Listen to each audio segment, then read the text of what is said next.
Let's begin with a meditation to recenter ourselves. Close your eyes if you like. And just pay attention to the thoughts in your mind. Notice how your thoughts come and go. Every thought comes and goes. Every emotion, feeling comes and goes. But you, the awareness of the thoughts and the emotions, are always here. And awakening is all about getting in touch with yourself as the awareness that is always here. The more you know yourself as pure awareness, the freer and happier you are.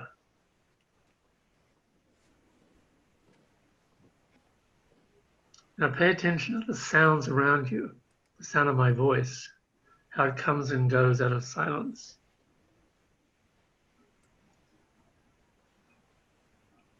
Sounds come and go, but you, the listening, are always here.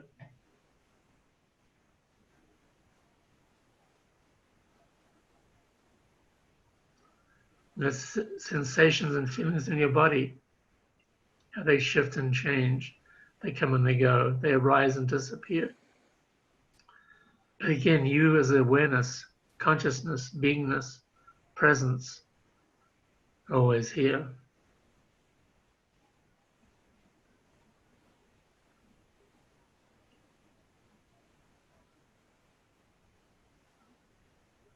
So breathe into the awareness you are. Awareness, consciousness, you are. Because these are just words, pointers to what we are. What we are cannot be talked about, really. We can only be what we are.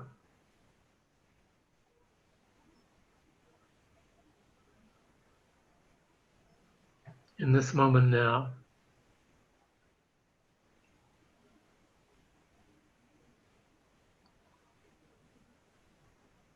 And in being what we are,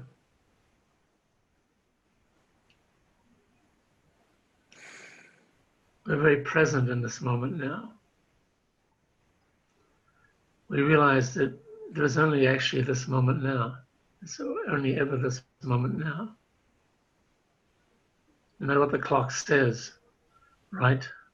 The time is always now.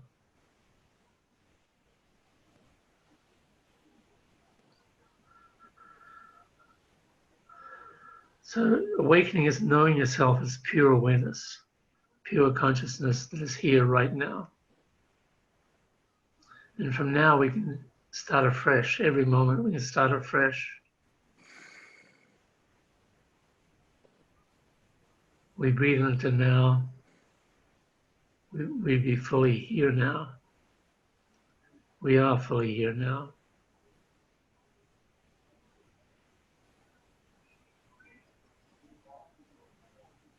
Now just open your eyes and look around you. Look around the familiar environment you're in.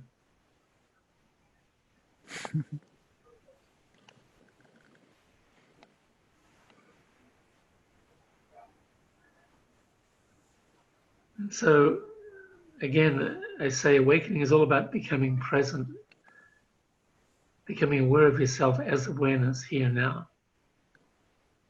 This is it. There's nowhere else other than actually here now.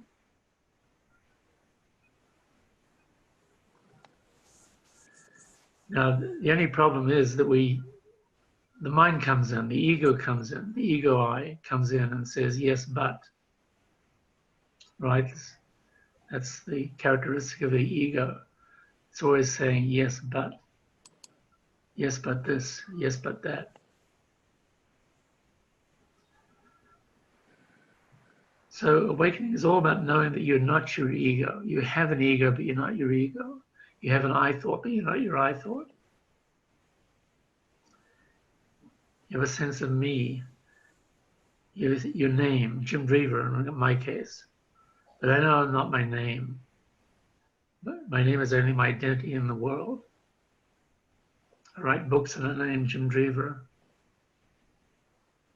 But who I really am is pure awareness, pure consciousness, here now, pure open-hearted awareness.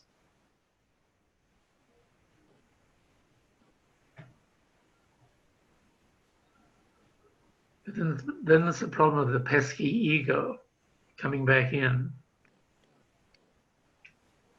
Yes, but what about me? The ego says.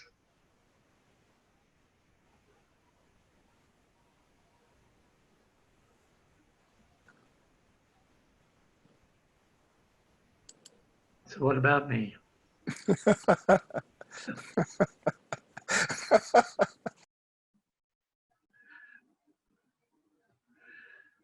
What about me? What about me? What about me? The ego comes and goes. This is the most important thing you notice about the ego. It comes and goes. You're not anything that comes and goes. You're what is always here right now. We have this awareness that's always here right now. The ego's story lives in the past and the future.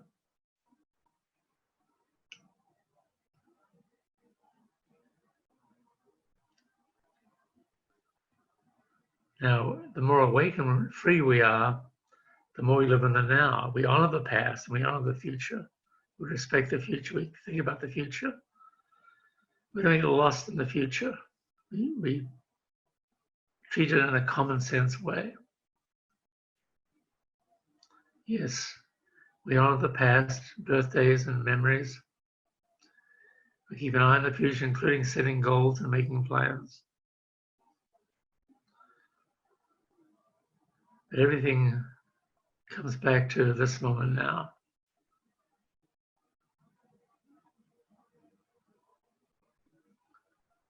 In my new book, Untriggerable,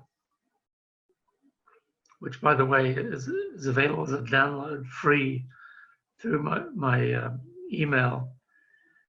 Anyone can get it free to for now until I find a publisher. Untriggerable is all about becoming unable to be triggered, because you know you're so deeply grounded in the truth of who you are that you are not bothered by the things that you used to be bothered by.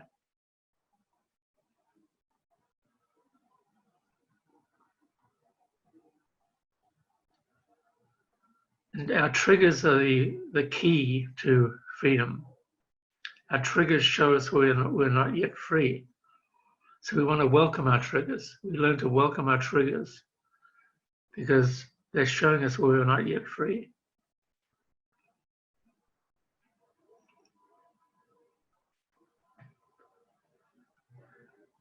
And each time we get triggered, we realize we got caught up in our ego me who resists everything, or resists at least what it doesn't like.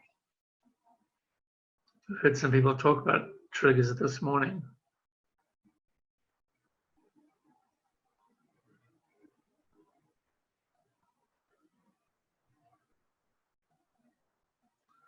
So I want you to think about a trigger that you experienced recently that kind of threw you for a loop, or at least unsettled you. And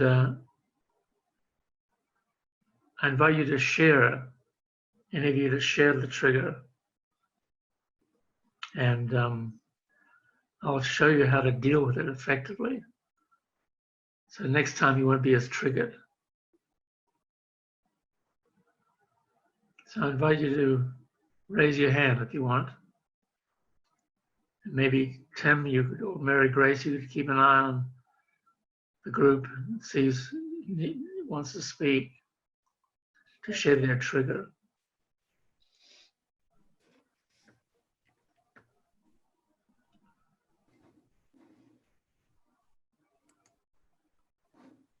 I see Michael, Jim. Michael, please share. Hi, Jim. I think we've had this conversation before when you've presented. And I am still a little confused because, and I'll give you an example. I'm writing a book now. And a book is something drawn from the full tapestry of my life. Yes.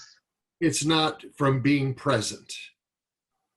I work I've been in Gurdjieff work for 30 plus years. I know about being present. Right. I come to presence and I work with that. But you can't live in presence all of your life.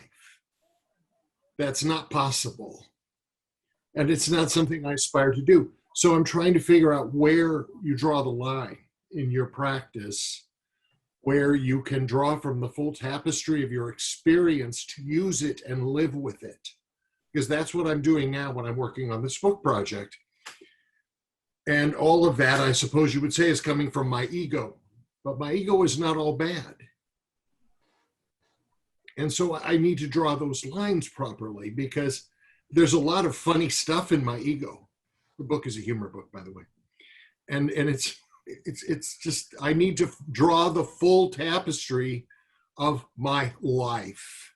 Yes. Do you understand what I'm saying? I do. And I just need you to comment on that because I'm like trying to figure this out. Good. Well, we're present now, right? Yes. For right here, right now. Right here, right now. You would say you embody the Gurdjieffian ideal of being present, correct? Yes. Yeah. And then from this place of presence, you proceed to write your book. Mm-hmm. And you draw on the whole tapestry of your existence. Yes. But you do it from a place of being very present. Well, sometimes you go into your mind. Right. And you go into some things like that. You go into your mind and you journey. Right. And you do a lot of things like that, which are not necessarily present. Right, but then you come back into the present to write about them. Yes. It's just a question of what referential levels that you have to do that. But yes, I do that. Right, so you understand the concept of being, to doing, and having, correct? Mm-hmm. Now, most people do, have, and be. They do the things they think they need to do in order to have the results they want to have, in order to be happy. Mm-hmm. Would you agree with that? To an extent, yes. Yeah. But in an awakening or enlightenment or self-realization, it's the other way around. We be, do, have. We get established in being first, which is being present. Mm-hmm. And then out of being present, we do what we need to do to, we do the work we need to do, we do the relating we need to do, we do whatever we need to do, or we think about something that we need to do, we do that. And then we have the results of our actions, the results of our doing. Mm-hmm. The results of our actions are not, we don't depend upon them for a well-being because we're already established in being. We're already established deeply in the realm of well-being because we're awake, we're conscious. Mm-hmm. So you see that the ego now is an aspect of us, but it's not who we are. The mind is an aspect of us, but it's not who we really are. Mm-hmm. You understand that? I understand that once you learn to observe yourself, that you can see the ego in a way that you could not before. And that once you are in command of that your ego is not the same thing or can do the same things it did with you before. So you can live in presence in a different way, but that's a separate question. The only question I had is, I know it's difficult to live in presence all the time. and it requires more effort than maybe it's worth. Sometimes we just have to live every day just as we are as human beings, fallible and all. That's the question I have for you. Okay. Good question. A deep question. Because if you do what I have done this, I've worked with presence. I have gone out every day and come to presence and done the effort that it involves. And the question I have for you is, are you really ready to do that effort? Right. Well, who's the one who wants to do it? Let's just, that's the question at the heart of it. The question at the heart of it is, somebody else talk about it with you than me. My core question was, working on a book project, a humor book project, takes me out of presence. I can't do that from within presence. I have to be in my ego. I have to be in the sloppy reality of human life to do it. right. Okay? Yes. Very clear. Okay? But I appreciate your answer. It's very, very rich, and I appreciate that. So this really gets to the heart of the matter, because you have to see this I that wants to be present, the ego I. Mm-hmm. When you say your ego, when you say I, you're really talking about your ego I. And what I'm saying is that you're not that either, because that comes and goes. You know, presence is actually easy to be in, true presence. Mm-hmm. Because it's all about seeing. It's not about doing anything. It's all about seeing the truth. My God, I'm not my ego. My ego, because why I'm not my ego? Because the ego comes and goes. When you see that, the ego coming and going, the my thought coming and going, the me thought coming and going, you are the presence that sees. When you see that, it all falls away and you realize, my God, I'm always present. I, as the functional I, am always present. Possibly. So we'll come back to that. Yeah, we always come back to presence, to being here right now.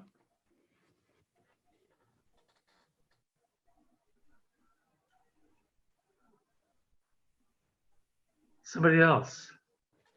Carolyn had her hand up, Jim. Carolyn. Carolyn. Let's call on Carolyn and mute yourself. I think I'll pass on this. Thank you, Jim. You pass on it? Inger has her hand up. Inga. Please unmute yourself.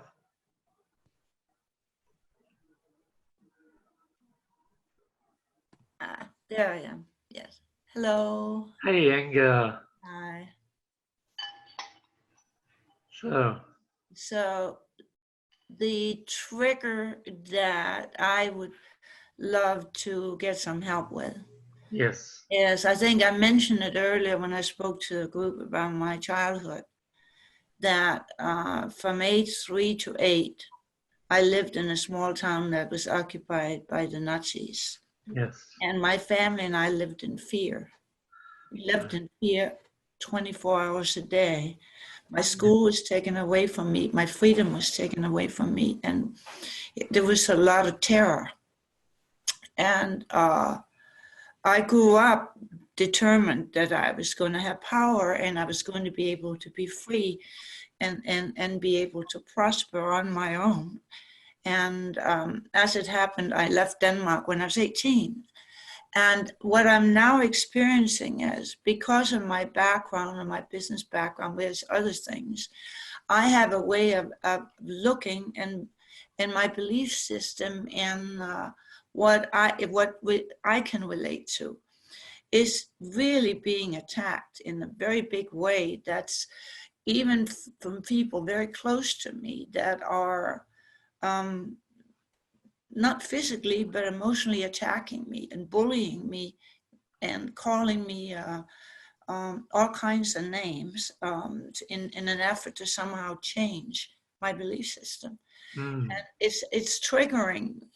I feel like it's triggering that feeling of not being in a safe place. Right. I can't speak my whole truth. feeling. I'll be Yeah. punished if I speak my truth. Right. Of course. So you'd like help with that, right? I'm sorry. You'd like help with that. Yes. Yeah. Well, is anybody punishing you right now? At this moment, no. As I'm with you right now, no. No one is punishing me now. You're going to find a way to live in the present moment now. Yeah. And you'd be free, right? Yes.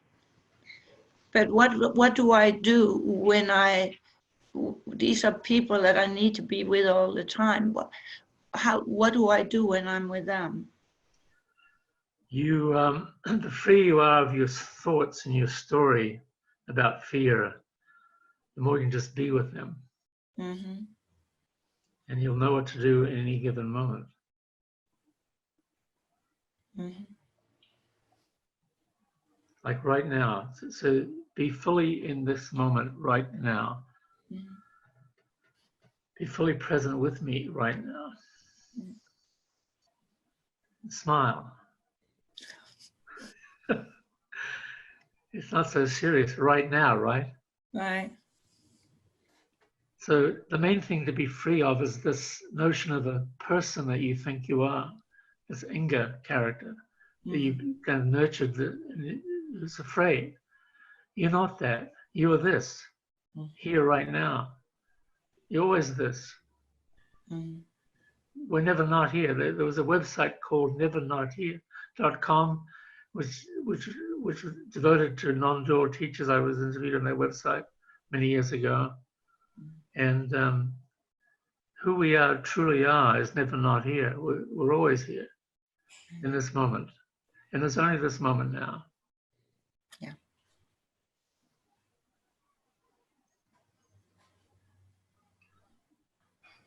Right? There's only this moment now.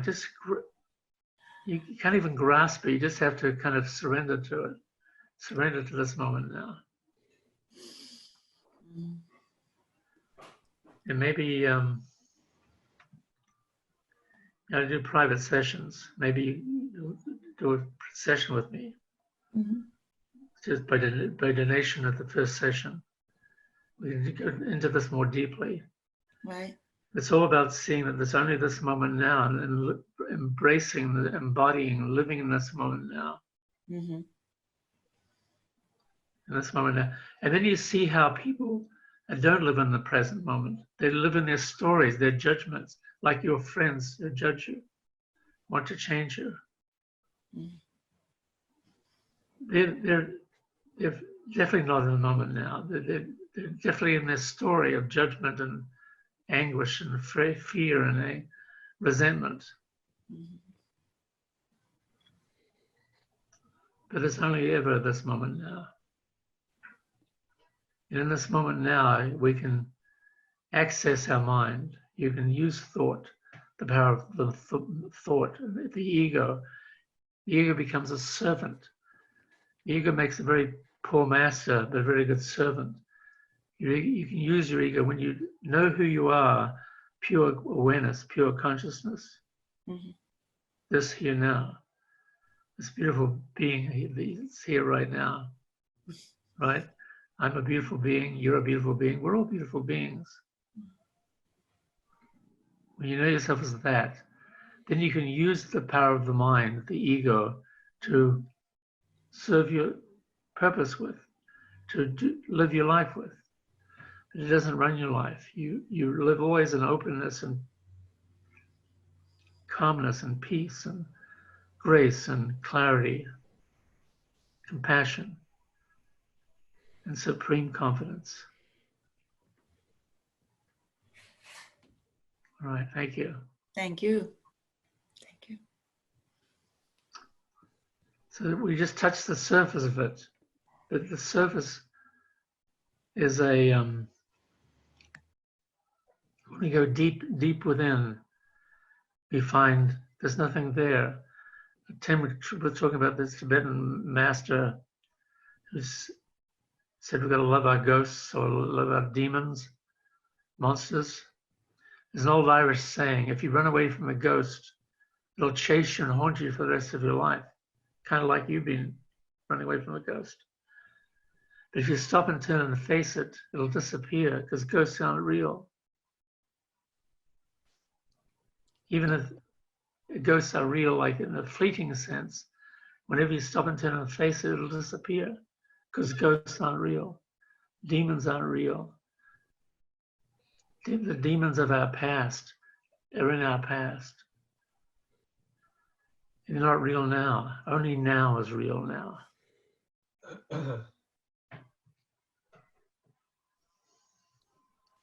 So breathe deeply, relax, and know that you're a beautiful being. We're all truly beautiful human beings.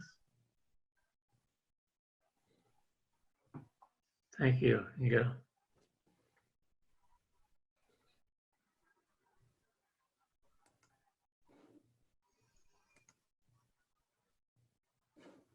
We just take a moment of silence now. In the silence now, we experience true, deep, profound peace. We bring ourselves to that peace by simply dropping thoughts, dropping our stories, and settling into the profound inner peace that we are.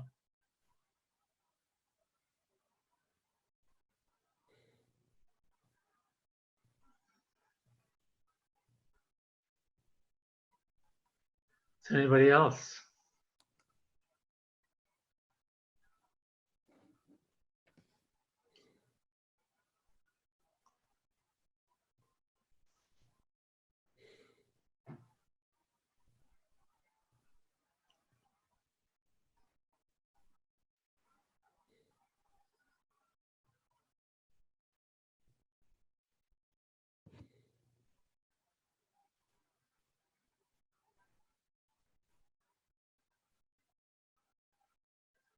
This is a space of true oneness, because when our mind is silent and quiet, we realize that the other is us. We are the other. When we meet in this place of oneness, of no thought, it's pure openness, pure heart, pure love.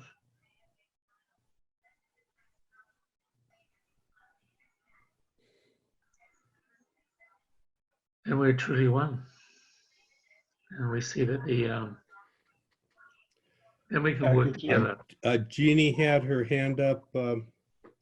Jeannie. Jeannie. Jenny. Yes. Unmute, Jenny. Jenny said. Go, Jenny. Unmute.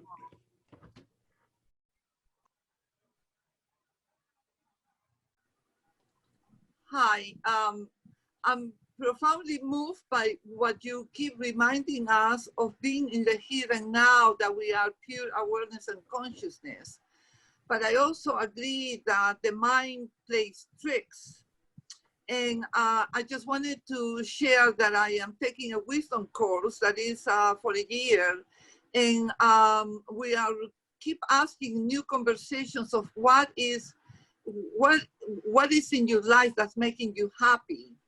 Because a lot of the conversations from my past were like objects that stick in my mind.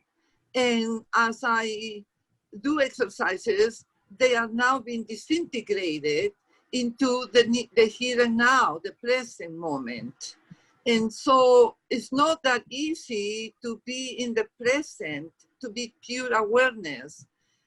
And it's about just being in the moment, about happy, peaceful, and to remind ourselves how the body also responds to those feelings of wellness. Because if I am afraid of somebody or something, my body goes into the flight and fight, or my brain becomes paralyzed.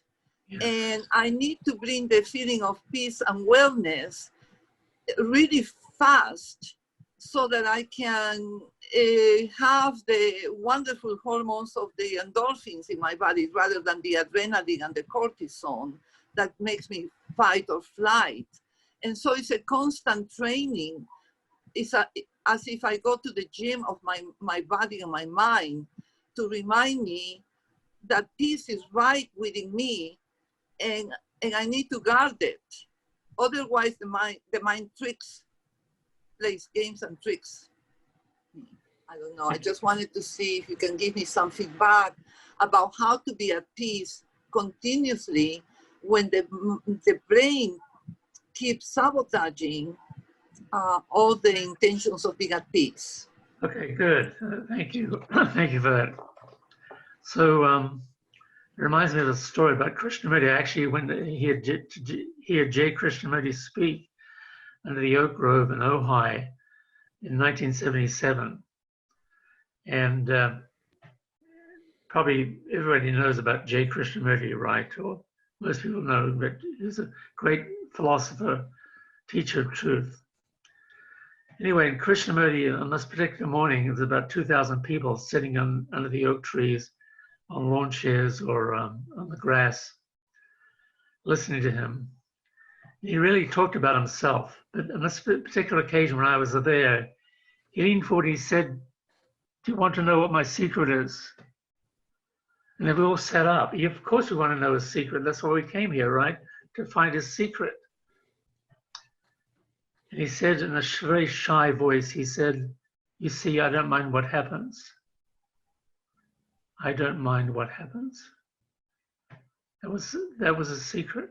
That was the secret of living in the flow, living in the now. So I would suggest to you that you learn to welcome your conflicts and upsets and struggles. You learn to welcome them because it's showing you you're not yet free, where you're not yet in that place of permanently in that place of aliveness and of peace and flow. So learn to welcome everything, because it's particularly what you resist, because it's showing you where you're not yet free.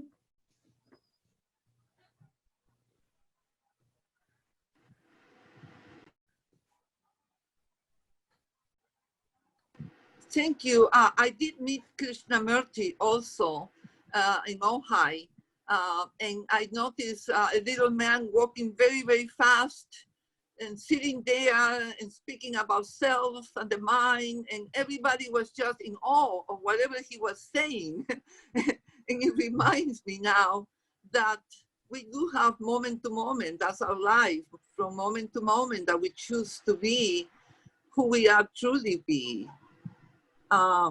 We do. Yeah. And the one thing I would say too is that with awakening, which is what I write about and teach, the more awake and free you are, the more you realize that there's only this moment now. There's only ever now. And you live fully in the now. That's what I would say to Michael, the Gurdjieff student, earlier. That the more awake and free you are, the more you realize that there's only ever this moment now. And you live fully in the now. And then you have complete access to your mind, of course, with thought, the power of thought, the power of your ego to access the past if you would need to, or to think about the future if you need to, or set goals if you need to. You always, no matter what you do in your mind, you always come back to this moment now. Because there's only ever this moment now. Jim? Yes. Yeah. One thing about the particular Gurdjieff method was that when we practiced coming into the now, it was always coming to the physical body. That is to say, your mind can be anywhere. Your mind can go anywhere. It can go past. It can go in the future. Your mind can dither along anywhere because you dream forward, you dream past. But when you meditate to come to the present moment, you come to your physical body. And when you come to your physical body, it is in the moment. It is present. It is now. And that was one of the points of Gurdjieff meditation, is that you make that effort to come here and be present. And so that's why I said it was work. It was work to be present in the moment. I couldn't just do it anywhere. I can't think myself into the present, if you know what I mean. I know what you mean. And so when I make that effort to be present now, I'm in my body and I'm right here in this moment. And that is a spiritual presence that requires power and effort. That I think Jonathan actually brought us there in some of his exercises a few times ago and made us focus. And it's that effort we do that makes that moment extraordinary. But when I'm, out in the world, or when I'm doing other things, sometimes I do slip into the mundane. I slip into the ego, the who I am, or the randomness of who I am, but I also have the balancing factors of being able to know that I can get out of it. Does that make sense? It makes sense, but Michael, let me ask you this. When you say I, do you really know who this I is?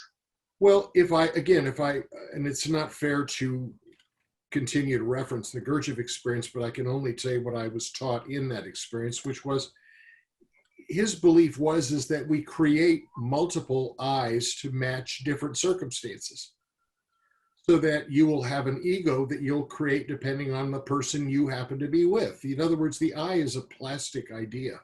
Yeah, but let me ask you this, though. When you're not creating any I, when you're just being. Your ego is a persona, like a Greek theater piece. Right. And we all create different egos or different presentations of ourselves, depending on where we are. So when you're not creating anything, in this moment now, let's not create anything. No, it's fine. But So I'm just saying it's not a permanent thing. You just be with me. You're right. In the pure being. Mm-hmm. Now, in this pure being, we're being with each other in a pure way.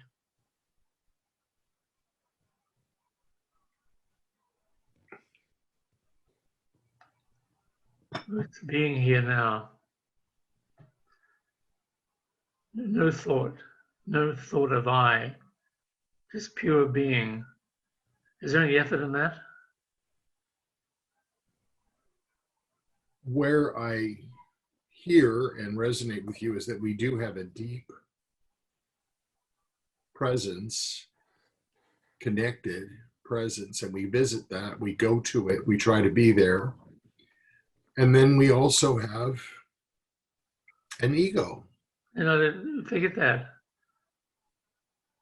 The ego comes and goes. We'll always have an ego. I agree. So for putting that aside, just pure being. And I address my remarks now to everybody in the group. Take a hand mirror, take a mirror in the bathroom, and gaze at yourself in the mirror for 10 minutes from a place of pure beingness. It's an exercise in my book, Untriggerable. You just gaze yourself at a place of pure beingness, pure openness, pure presence. And see if there's any effort involved in that. There's no effort. It's effortless. It's truly effortless.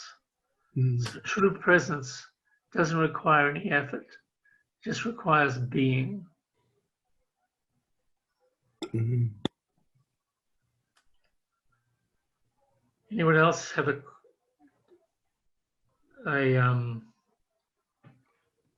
Jim, I just wanted to remark on something. It's Tim.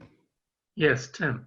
We both know Gian Girardi quite Yes. well. Yes. And he was talking about you have an awakening, and then but the awakening it kind of comes and goes. But over time, as you work on it and enter it more and more, you embody it. Yes. So there's an awakening, and then there's an embodiment. And when it's the embodiment, it becomes what Nisargadatta Maharaj says, it becomes the ever-present background of the mind. Yes. It's Beautiful. always there. And then when sometimes thoughts arise, which for Michael would be, he would be looking into his book, and thoughts arise, and then thoughts dissipate. But that ever-present background is always there, and you're not attached to it. It's kind of like, you know, you don't care so much. You're just looking into it, and you're bringing that out. So I like that concept. It seems to me it's a matter of degree over time. You refresh yourself again and again and again, till pretty soon it becomes embodied as the ever-present background. Beautiful. Right here now, right? Because it's this moment now. I like we're right here. Okay, Mary Grace.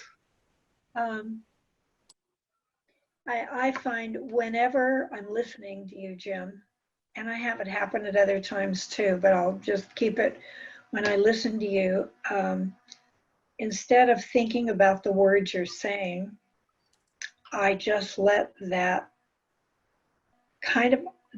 flow over me. Like, I don't think about it. Like, I can feel that. And it takes me to a familiar place. It feels like deeply inside. Feels like a relief. So I just, at this very moment, I'm feeling graceful to kind of be home, is what it feels like to me. Mm. Beautiful, beautiful. And Jim and Michael, for me, you're both saying the same thing, just in different ways. It's an atmosphere, and Mary Grace addressed that there's an atmosphere that happens. And right now, this atmosphere is in this container where everybody is feeling it, be it through Gurdjieff or be it through non-duality. There's an atmosphere that's present. Jim, 5 minutes? Yes.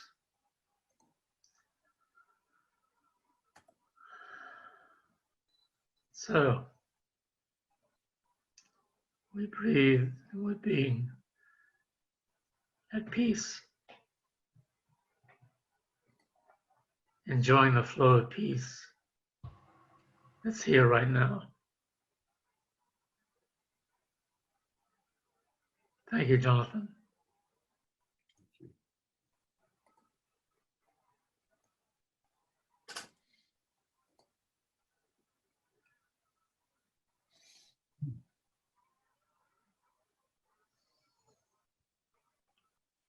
So again, we learn to welcome our suffering. We learn to welcome our struggles. We learn to welcome our triggers because they're showing us we're not yet free. As we face with each one, we realize, oh, I got caught up in my ego then. And I'm not my ego. That's the thing to get. We're not our ego. We have an ego, but we're not our ego. Why are we not our ego? Because our ego comes and goes. Thoughts come and go. Feelings and emotions come and go. And we're not anything that comes and goes. We are what is always here. We are the pure awareness, the pure consciousness that's here right now. We're always this. We're never not this. It has to be seen. And the seeing is effortless, right? It doesn't require any effort to see, to open your eyes and see the truth.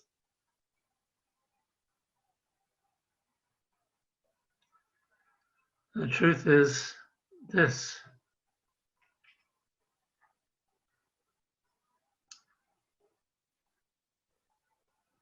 This here now. We are one. We are beautiful. We all are beautiful.